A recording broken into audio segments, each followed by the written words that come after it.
All right, welcome back to the last day of week 10 of the DSR channel, and I want to catch up on ranking all of the feats and spells in the game. I'm not going to get all the spells done before the next book comes, but I'd like to get all the feats done before the next book, Forge of the Artificer, which comes in like less than 2 weeks. And now I've already ranked these, I just haven't presented them. So I'm going to present them, and I've also updated, there you go, all the data, and put it into my CSV and PDFs that you can download from my Google Drive if you just want this. And it's the same one. So it's the same file. I've just been adding stuff to that file. So now it's version 5 of of those files if you want the CSV or PDF version of all the feats. So you'll have everything from Heroes of Faerun and Astarion's Book of Hungers and now the Player's Handbook. And once I get the Player's Handbook done, I'll be all caught up. And for when they release Forge of the Artificer, which I assume and hope they'll be releasing more Origin feats and general feats, which should be exciting. Okay, so this is how I rank them all. I'm going to go through these one at a time. And yeah, if you only care about the rank, then you don't need to watch any further. And just get the CSV, and then you have all the data. And slice and dice it however you like. First up, the alert feat. So this one is great. It gives you essentially proficiency in initiative. That's what the name of the sub feature is called, initiative proficiency. You can add your proficiency bonus to initiative rolls. Very handy. It's a great self buff for everyone. And then initiative swap, which allows you to, when you roll initiative or immediately after you roll initiative, you can swap your initiative with somebody else's. And you can't be incapacitated to make the swap, which is actually a solid support feature. So let's talk through this a little bit. Getting winning initiative or beating the monsters with initiative is great for everyone. Like everybody is going to benefit from that. Whether you're the tank, you got to get in a position first, or frontliner, you got to get in a position first up on the front line. Skirmisher, you got to get ready, to run in and run out. And some of the skirmishers actually get bonus damage, like the assassin rogue. You have bonus damage if you can beat them in initiative and make your sneak attack before they go, right? Everybody loves having a winning initiative, even if you're the blaster, right? You're far more likely to like place that fireball and hit lots of them if you go before anyone, right? Your allies haven't run in there yet. All the monsters haven't moved around, so they're all tightly cut, tightly bunched. Blast them. Same thing with controller. If you beat them and they fail their save against your control spells, so you've now controlled a large number of creatures who never get to take a turn, right? The only one who maybe doesn't care as much is the healer. And that's because on round 1 of combat, nobody should need healing. Or when combat starts, nobody should need healing, I guess to say. So if you win combat, there's no one to heal. So you're going to do your backup, roll, whatever you got, whether it's deal some damage or something like that, right? So it's still useful for you, but not nearly as useful as it is for every other role. However, if you're the healer, you often have support features too. And so you might want to get this pick just so you have the support function of being able to swap, right? Let's say you roll super high, right? Because even though you're adding your proficiency bonus to your initiative roll, that doesn't mean you win. It's no guarantee. You might still roll the healer, as a healer, you might still roll 20 on the die, and that gives you with your proficiency bonus a 22. And your rogue, who's got a +5 or something like that to their initiative roll, maybe they roll a 1, okay? And they're an assassin rogue, so they just lost their main assassin feature from their subclass. Well, you can just swap with them, let them go first, and then you go last, which is fine because nobody's taking damage at the top of the round. Now, at the bottom of the first round, people may have taken some damage that you want to heal. Great. I'm not saying you have to. It just gives options. So this is a solid support feature as well. All right, crafter feat. This one's an interesting one. Okay, first up, you get to choose 3 tool proficiencies. It have to be artisan tool proficiencies, so you can't just choose anything. Then you get a discount when you buy non-magical items, which is okay, especially at low levels, tier 1. That can be handy, right? If you are judicious with your starting money, like you take starting money instead of the equipment, you might be able to start off with like splint armor instead of chainmail, right? Which is a 17 base AC instead of a base 16 AC, because splint armor costs 200. 20% discount on that is 40. That means you can buy it for 160. And a lot of the classes between your background and your starting money, you could get close to 200 gold pieces starting. So you could buy that, a weapon and a shield. You're now rocking splint armor. Better AC than most anyone else can start with. And it's because of the crafter feat. Now, they're going to catch up real soon, right? So at level 1, you might be ahead because of this, maybe level 2, but pretty soon everybody's going to have enough money to just buy splint. Everybody who wants highly, heavy armor can just buy splint, and pretty soon people are buying plate armor. Now, again, plate armor, that's going to save you 300 gold pieces if you're going to off of buying plate armor. So it's nice, but it really runs out soon, right? By mid tier 2, so you're level 6, 7, 8, everybody's got all of the mundane equipment they want, right? Everybody's got plate armor if they want it, which is the most expensive mundane equipment you can get. Um, and so then now you've lost the value of crafter because it no longer is helping you in any significant way. Then there's fast crafting, which I wanted to be cool, but it just isn't, And part of the problem is the fact that they made it trigger when you finish a long rest. So you have to know what you want in advance, and then before you need it, right? And then make the thing. So if you say, "Oh, I think I'm going to need a ladder today," you can make it, and then if you end up not needing a ladder, you wasted it, right? When you maybe needed something else. If they had made this like a 1 minute thing, like with 1 minute of work, you can craft any one of these items, and I don't know, give them a limit on how many times per day they can do that, right? Once per day or whatever. Proficiency bonus times per day probably would have been fine too, right? That would have made this like significantly more interesting because in the moment, oh, I need the ladder now. I didn't know I was going to be stuck at the bottom of the pit. Now I craft a ladder. Or block and tackle, right? How many times are you going to need that? But in the moment, there's a big stone block on top of a trap door that we got to go through. Okay, well, now you need a block and tackle. You could not have guessed that you were going to need that at the start of the day. So now you need it. Anyway, that would have up leveled this. So the value of this one really comes down to those artisan tool proficiencies and whether or not your DM plays with crafting and downtime. If they have crafting and downtime, this is great. Like, look at this. So here's your magic item crafting. You have to have these tool proficiencies if you want to craft these items. It's just all or nothing, right? Like there is no, you're not just rolling an ability check. You must be proficient to craft these things. Any of those items, you have to be proficient with this tool. And crafting your own crafting your own magic items is great because now you can start just, instead of relying on what the DM maybe drops, what the monsters maybe give you, what the adventure is written with, you can just be creating what you need as you need it, right? Quite powerful. All right, so I give this one an A because I mostly DM, right? Like 99% of my playtime is DM. And I play with downtime and crafting and really lean into that stuff. My players really enjoy it. It's a ton of fun. It's also great to keep them engaged between sessions because that's when I do a lot of that's when we resolve all the crafting. So I give it an A. If your DM does not play with, or you, the DM, do not play with downtime or crafting or magic item crafting, then this is, it still has some value in that if you are proficient, rules is written right in the player's handbook, both in Xanthar's Guide to Everything in 2017 and the player's handbook 2024. There's a rule right in there about tools that says if you're proficient with the skill that applies to an ability check and a tool that applies to the ability check, then you roll with advantage. So you still get that. And yes, carpenter's tools, right, top of that list, is one of those, right? If you are trying to stealth across wooden floors, your carpenter tools applies because you know where to step to make the least amount of creaking, and you're proficient with stealth, so you would make that stealth check with advantage. So there's still that. Now, some DMs don't even play with that, and if your DM doesn't play with that either, this is a D. Do not take it. It has almost no value for you. Everything else is better. This is a D. If they play with like the tools, the rule that says the tools give you advantage on the check, and they regularly apply that, this might be like a C. It only gets an A if they play with downtime and magic item crafting. Then this is really great. Okay, the healer feat. This one's solid, right? And one of the things I love most about it is that it does what it says. If you take this, you're going to be a good healer.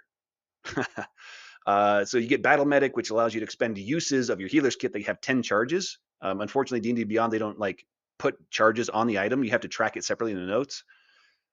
But they cost 5 gold pieces, so it's not terribly important to track it. They're super cheap.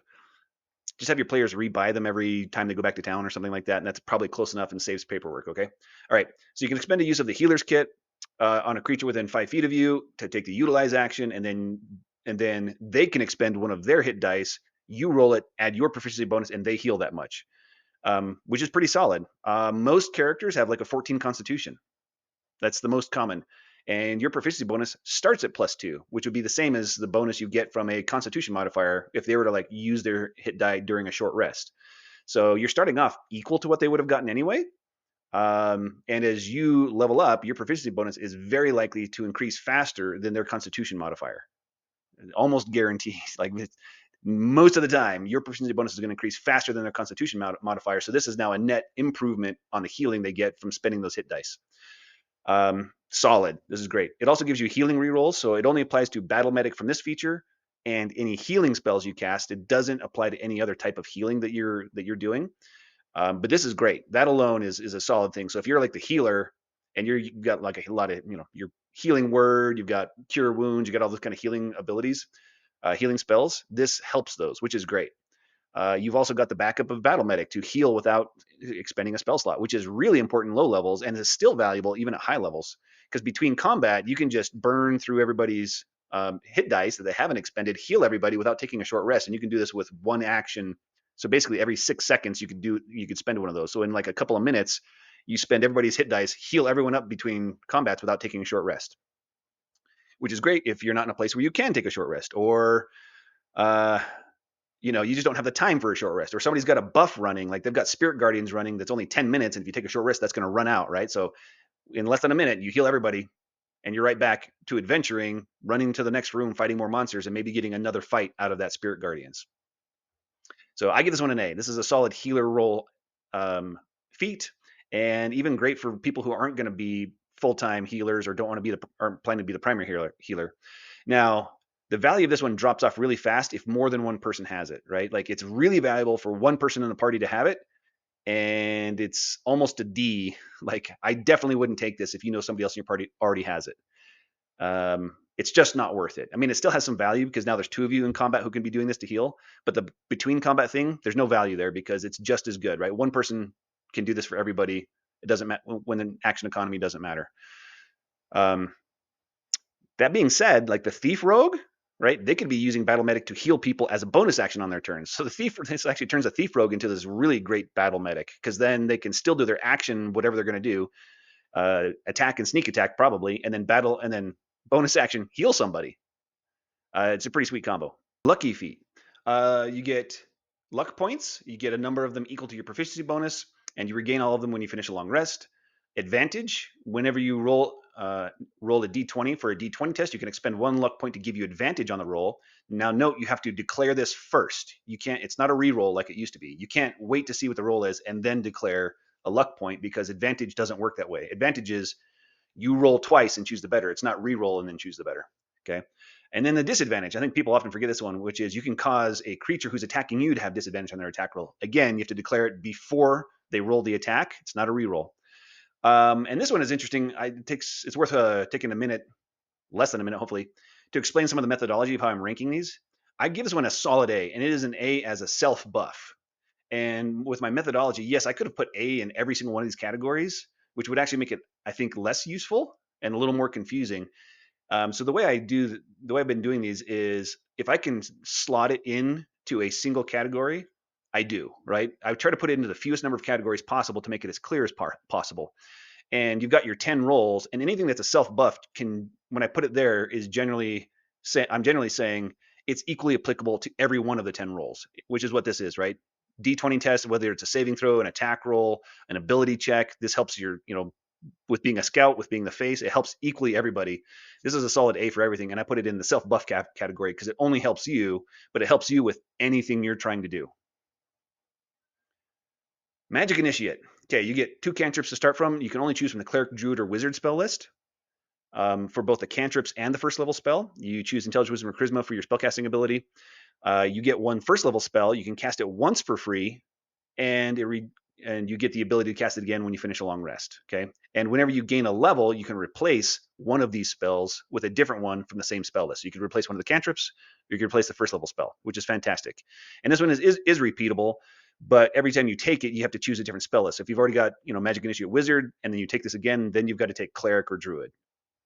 And this one's great. It is a great origin feat. An A in most roles. I give it a C for Blaster just because there aren't really any really important like blaster cantrips or blaster first level spells. Like Ice Knife is the only really first level blaster spell. And that one's good when you're levels 1 and 2, but once you hit level 3 and you've got Shatter, that is a lot better than Ice Knife. And this just gets worse, right? And you can't choose higher level spells. You can only choose first level spells. If you chose Ice Knife with this and thinking you're going to be a great blaster, by level 4, it's already kind of like, not great. You're probably not going to use that very much. And it just, as you level up further, it becomes less and less useful, and you'll maybe never cast it again after level 4. So that would be a waste of your first level slot. First level pick using this origin feat. But when you level up, you can switch it to something else and say, well, I no longer need that blaster spell. I'm going to switch it to something else, right? Which would then be a different role function that you're getting from this. So great. It's a great pick for those who are like half casters and just don't have access to Healing Word, because you can get Healing Word from this, which is a great way to make your bonus action useful. And Healing Word is just awesome for, in the middle of combat without interrupting what you were already planning to do. You're a half caster, so you're probably a marshal. So you attack with your action and then bonus action heal somebody. It's a great combo.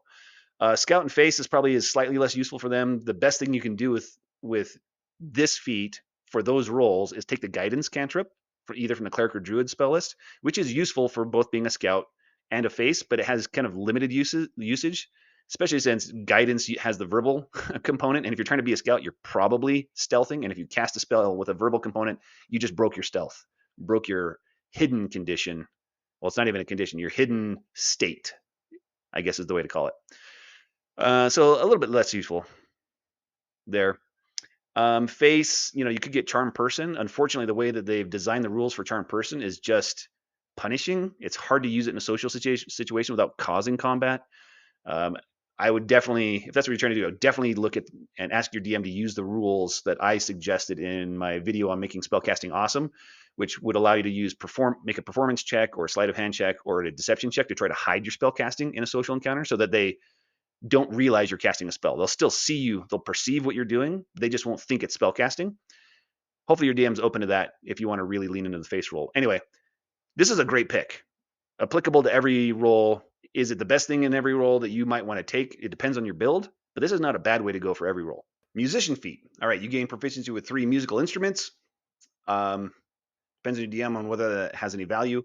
Then encouraging song. When you finish any short or long rest, you can play a song on a musical instrument with which you have proficiency and give everyone of your allies heroic inspiration. The number of allies you can affect this way equals your proficiency bonus.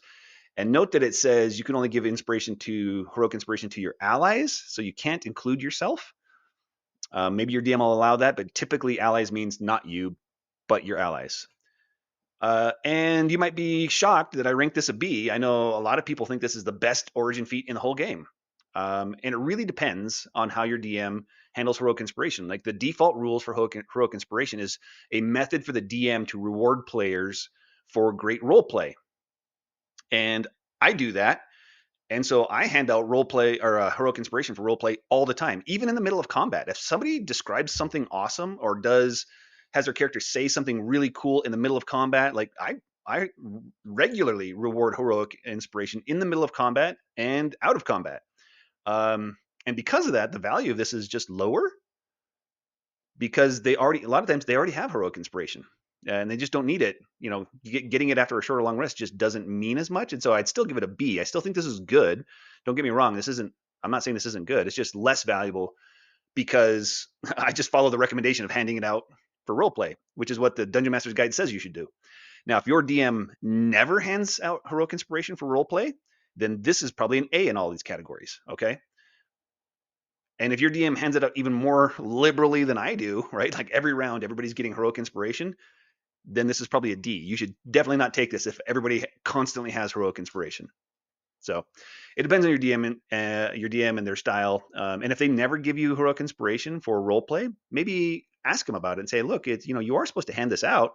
It's a recommendation in the Dungeon Master's Guide. Let's, look at it.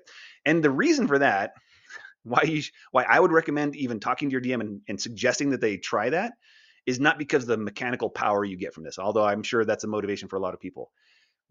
It just encourages role play, which is what it's supposed to do. So when people, do an awesome role play and then get something for it, it just makes everybody, try it a little harder to role play so they can get heroic inspiration. And those people who are shy and are like, hey, I'm never gonna role play. I don't ever want to be on camera and I never want to speak up. If they see people start getting heroic inspiration for role play, they might be like, wow, maybe I should try something. And, and if they see how easy it is, like, look, 4 words. I'm not talking about a paragraph or a monologue. Give me 4 words describing your spell or your attack, and I'll give you heroic inspiration. As long as I can tell you put some effort into it. Okay, if you just say 4 random words that mean nothing, I'm not giving you heroic inspiration for that. Okay, all right, but it encourages role play, which is the funnest part of the game, guys. Like the mechanic. If you just do mechanics and no role play, this game isn't fun. I'm sorry to say. But I love it, and you don't actually have to try very hard or do very much role play to just make it freaking awesome. So, okay, I'm going to get off that soapbox. Next one, Savage Attacker. You've trained to deal particularly damaging strikes once per turn. When you hit with a weapon, you can roll the weapon's damage dice twice and use either roll against the target. Okay, I want to like this one. I always have. I like the idea of an origin feat that buffs you, makes you a stronger attacker, just for those offensive frontliners, for the skirmishers, even for ranged damage dealers, ranged attackers. But this one has got a few things holding it back. One of them is it's once per turn, not on every attack, which I guess I get. That could be cumbersome if it was every single time you made an attack. But because of that, this doesn't scale well, right? It doesn't matter how many attacks you're making. You can only do this once per round. The other thing that's holding it back is that it's the weapons damage dice and not the whole attack's damage. Okay, so you can't include sneak attack with this. It has to be the weapons damage dice. Now, I would include like flame tongue and vicious properties because those are pieces of the weapon's damage of the weapon, right? The weapon it's a great weapon, great sword, flame tongue. Okay, it's got 2d6 for the physical part of the weapon, and it's got 2d6 fire damage as the magical part of the weapon, and those are parts of the weapon. So I would recommend. I don't. There's even like a sage advice on where to split things based on the terminology. Like this does not like smite does not apply here, okay? Because that is not part of the weapon's damage dice. But but great weapon fighting applies, and then the sage advice I'm thinking of is referring to great weapon fighting specifically, and it does say that it applies to the weapons damage dice and things that are part of the weapon. And it does say, unfortunately, it does not apply to divine smites and things that are maybe adding damage to the attack, but not part of the attack. So this is kind of similar. So those two things hold it back. And what you're really looking at is this will add, if you have a low damage die weapon and no magical properties on it, you're probably looking at like it's adding 1 DPR total at the low end, like at low levels, and the maximum scaling. If you're using a D12 weapon and you've got a lot of attacks, the benefit from a lot of attacks is that you just have to hit with any of your attacks before you can trigger this, right? So if you only have one attack and miss, you can't use this that round because you missed, you didn't hit. So there is some scaling. If you talk about the statistical averages, there is some scaling you get from increased number of attacks. But the top end is like 2 DPR is the top end. The maximum value you get out of this is like on average 2. Maybe more if you factor in vicious. I don't think I did my numerical modeling on this with like the vicious and flame tongue properties. So that might add another maybe 2. So you're looking at 4 maybe DPR. And the way it's phrased, note that you do have to declare this before you roll the damage dice. This is not a re-roll. So you don't wait for your worst damage roll of the round. You have to declare this before you roll the damage, which also makes it worse. So I give this a C. C for the damage dealers, for the weapon damage dealers. Not great, but if you desperately want to increase your damage, this is one of the best. This is the best way to increase damage, but Lucky probably increases your damage overall anyway, just from the advantage in hitting more often will increase your damage more than this one does. Skilled feat. You gain proficiency in any combination of 3 skills or any tools of your choice. And this is repeatable, so you can take it again and pick up 3 more. Note that this allows you to gain proficiency with any tool, whereas Crafter is restricted to artisan tools. So you can pick up the non-artisan tool proficiencies using this. Although generally, skill proficiencies are a lot more valuable than tool proficiencies. So unless you have some sort of specific tool proficiency that you really need, I wouldn't get tool proficiencies through this. The thing I would explore is that if your DM uses downtime, you can use downtime to train with languages, tools, gaming sets, and musical instruments. So you could use downtime to learn a tool that you desperately need instead of spending a feat on it, which is what I would recommend if your DM plays with downtime. If your DM does not play with downtime and you desperately need a tool proficiency, this might be the way to go, especially if it's a non-artisan tool proficiency. Overall, I give this an A for Scout, an A for Face, and an A for versatility. But that's because I, as a DM, play with. I use skill checks. I use them a lot. I love watching Deborah Ann Wall DM because she is an expert at this, where she seamlessly just includes all these ability checks. Every time a player's like, "Hey, can I do this?" She's like, "Yep, roll this." "Hey, can I try this?" "Yep, roll this." And they try to role play like talking somebody, some sort of social interaction. She's like, "Great, roll persuasion. Great, roll deception." And those people who say that, I've heard people say that like, "Oh, that interrupts the flow." Watch her. She calls, I don't know, for like 10 ability checks every hour of game play, and it doesn't interrupt anything. The flow is awesome. It engages people. It is really helpful. And also, I think it helps level the playing field between those who are extroverts and those who are introverts, right? If you're an introvert, but you want to live the fantasy of this, highly charismatic character who's good at talking people into things or out of things, um, it levels a playing field. You can say, "Hey, just describe what you're trying to do," and the introverted, shy, which is not the same thing. The more shy player who's not ready to really, make make themselves feel foolish, but to really lean into the role play, which and so they can just describe what they're trying to do. "Hey, I try to talk him into this." Great, just roll the check and we'll see how it goes, right? Instead of making them on the spot come up with some sort of amazing monologue, which is frankly hard for all of us. Okay, you're kidding yourself if you think most of us would be kidding ourselves if we thought, well, in the moment, I'm sure I could come up with something. In the moment, man, when the DM says, "Hey, role play that for me," if you're like the majority of us, your brain goes blank in that moment. You're like, floundering, right? So this really helps level the playing field. If you're with a DM who just doesn't call for ability checks very often and ignores all that stuff, this is terrible. You should not take it, right? Never, never take the skilled feat. Like some DMs consider skill proficiencies to just be ribbon features, which is unfortunate because you are cutting out a huge portion of the game and a lot of source of fun.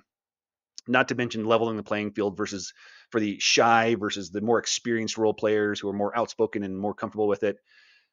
Yeah. Anyway, if your DM doesn't play with this stuff, ask them if they would. And if they still won't, maybe, I don't know, find a different DM. Tavern Brawler. This one's cool. Um, you get enhanced unarmed strike. So normally when you make an unarmed strike, you deal 1 damage plus your strength modifier, okay?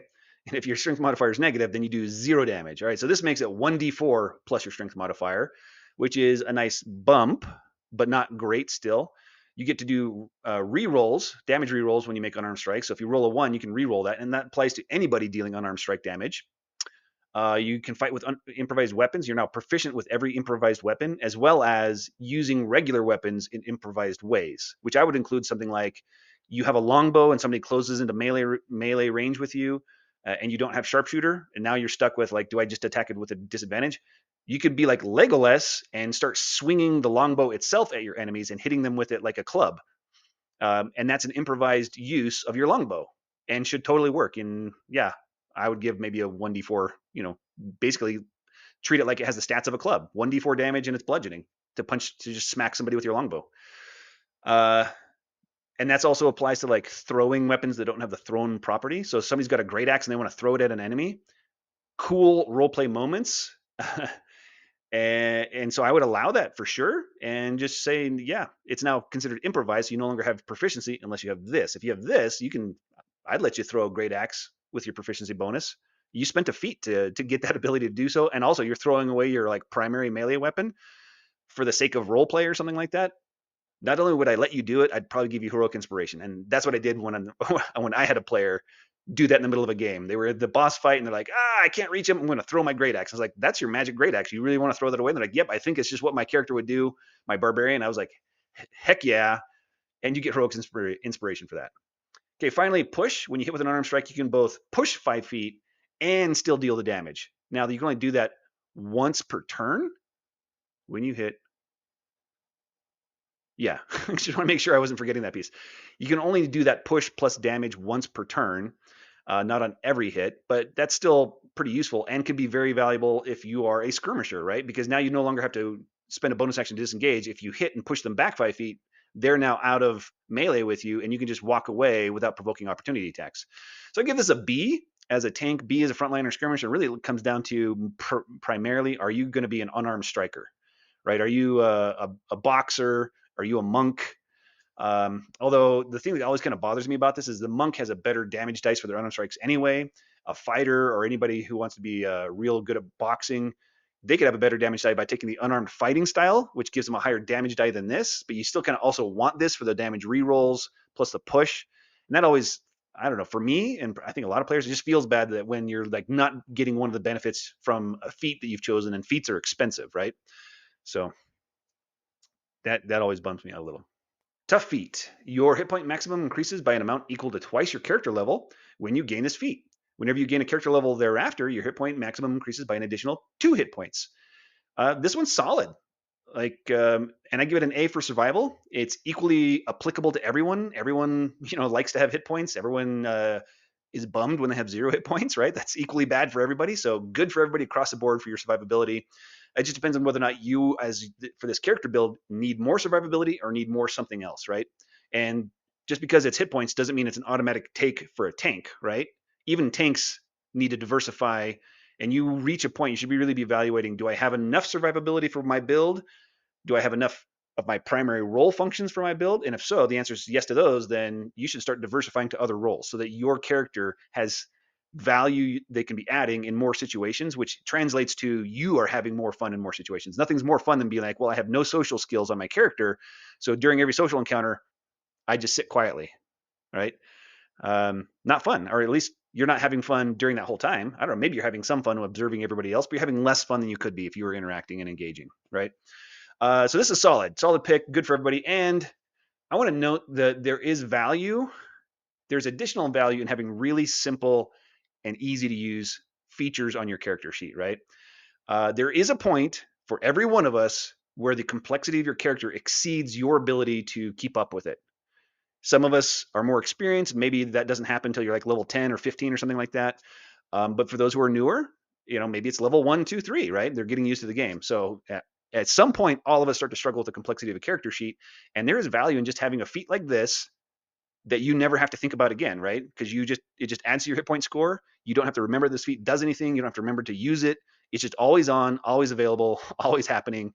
And that is as simple as it can possibly get, which is great. The alert feats may be the next runner up for simplicity because it just increases your proficiency bonus, or sorry, your initiative modifier by your proficiency bonus. And that's it, done deal. You can do the swap and maybe you'll forget that, but at least you'll always benefit from the initiative modifier increase. And there's plenty of players who are new to the game that when they were learning the game, I suggested, these other things would have been better for them. And I just had them take these, either alert or tough, for the pure simplicity of it. Okay.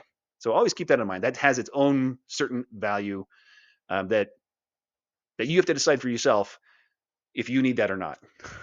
And frankly, as a DM, if I saw players struggling, like they built their character very complex and they were like struggling to deal with all the complexity, I would definitely allow them to start swapping things out to reduce complexity. And I've actually done that before, where I went to a player and said, I can see this is getting too complex. You have all these features on your sheet and you're not using any of them. Do you want to like swap some things out to make this less complex? And it can hurt their soul a little bit for them to like lose some of all these cool features, but they had to agree that they were never using them. And so I think they did swap out some of the stuff to reduce complexity, and the other things they just tried harder to remember. And that's fine, right? This is up to the player to have fun, right? It's not your job as a DM to tell people how to have fun. You can offer suggestions and advice and try to encourage and support whatever they want to do, but you don't do it for them, right? I guess the same thing goes for the other players. Like, don't do that to each other. Don't tell each other how to play. You offer suggestions and support and advice, but do not tell each other how to play. Unless somebody asks for help on how to play, then tell them, right? Get consent first. Okay, that's it for these. Thanks for watching. I hope you found value in this, and I'll catch you next time. Remember to be cool with each other when you play D&D, because it's a game. It's for fun.